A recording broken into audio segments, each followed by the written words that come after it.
Conor Hutton point for King of MMA at BAMMA 17 alongside Mike Wootten, who just put on a dominant performance against Peter Ligier.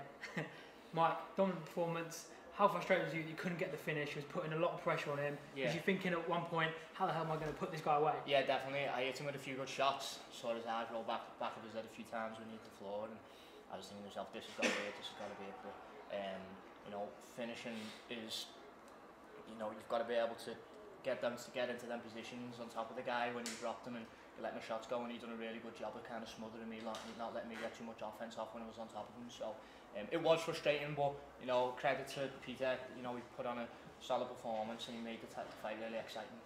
You said there about you've got to be in the position when you're looking for the finish. There was a moment in the first round you clipped him with a head kick and he went down. Yeah. Was that the moment you were thinking of there? Yeah, definitely. I think I hit him with, you know, a nice head kick, and I think I hit him with a few right hands as well. I remember hitting him with my right hand and thinking to myself, what am I going to do? We can't hit him much harder than this. But you know, he was a really tough guy, very durable. You know, I thought he was going to try and take me down. Like, the first few exchanges, clinched up with me, tried to work the takedown.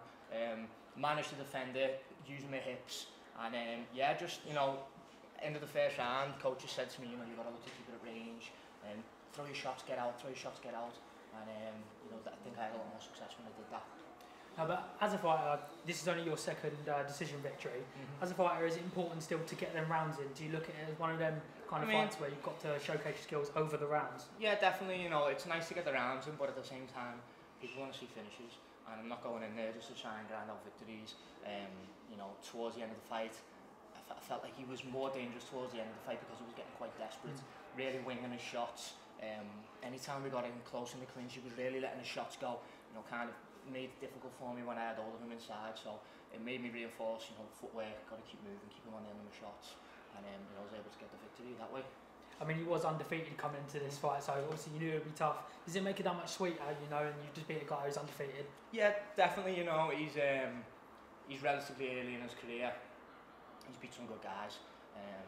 You know, he's kind of a bit of a different style of fighter to myself, and I enjoy fighting guys that come in with, you know, different kind of threats and different skill sets. So I knew he was going to be difficult to handle.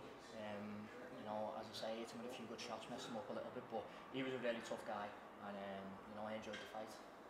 But still undefeated yourself, yes. 9-0 now. No. How much confidence does that give you, and that accolade of still being undefeated, what does that give to you? Yeah, definitely. You know, the longer you're going undefeated, you know, the bigger target you have on your head. But you know, I like the pressure. I like getting, you know, the pressure of, you know, still being unbeaten and moving up in the ranks because people want to fight it all the time.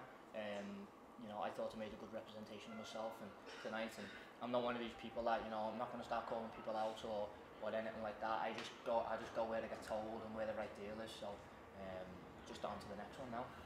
You said there about calling people out. I'm not sure if you're aware of this. I'm pretty sure Ed Arthur said that you're aware of this. Yeah. Said he wanted a fight with you. What do you think of that matchup? Definitely, Ed looks tough guy. I've seen bits of him.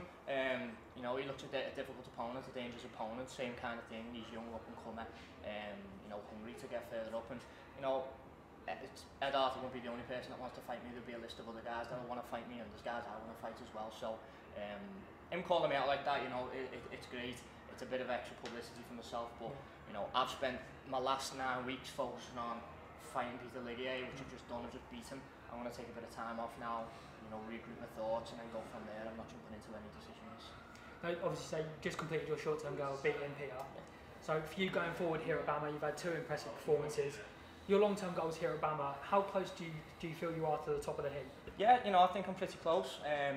You know, I've fought twice for them, beat two tough guys, finished one, decision on the other with quite a dominant performance. So, you know, I don't like to make too many long-term goals and things. I don't want to beat this guy and then move on to the next thing.